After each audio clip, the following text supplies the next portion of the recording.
Welcome to this How to Stats video, which demonstrates how to perform a one-sample Z-test in SPSS.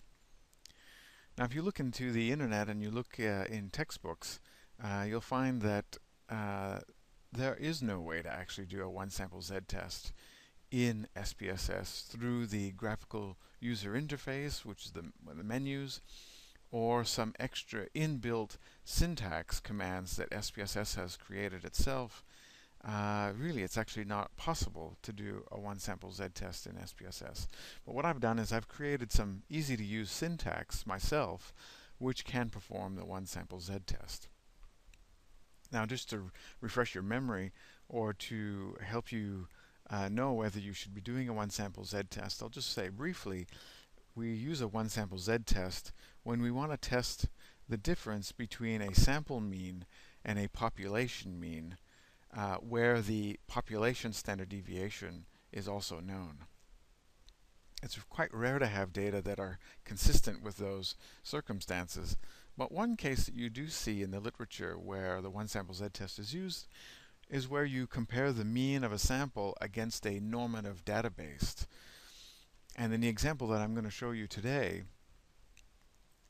the hypothesis is that a sample mean of Wechsler IQ test scores are higher than the normative sample IQ scores. In IQ testing, the mean is typically 100 and the standard deviation is 15, and people infer that those are population values.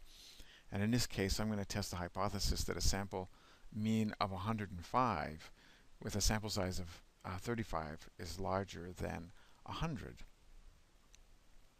Now, to show you what you need to do to test this hypothesis, you need to grab the syntax from this post, which is called One Sample Z-Test SPSS, which is in the How to Stats website. So you just have to find the One Sample Z-Test SPSS page, and you will find this syntax, and you just need to copy the entirety of the syntax, and I'll tell you what it means as soon as I input it into SPSS. It looks long, but it's actually not very complicated. So just Control-C, copy that, and put that into a new syntax file in SPSS. So to create a new syntax file, go to File, New, Syntax, and Control-V or paste.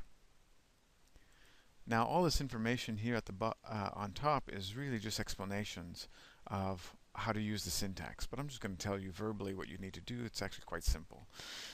All you have to manipulate in the syntax are the 4 values underneath the begin data command line. And the first value here, 35, is the sample size. So you need to put your sample size into that first value. It's unlikely to be 35. You just put in what your sample size is. Now, in the second piece of information is your actual sample mean. Now, you'd calculate the sample mean by using descriptive statistics in SPSS if you already had a column of data in SPSS. And you can check out another video I have on calculating mean, median, and mode in SPSS if you needed to calculate the mean for your own data. This syntax assumes that you've done that already. So the sample size is 35, the sample mean is 105,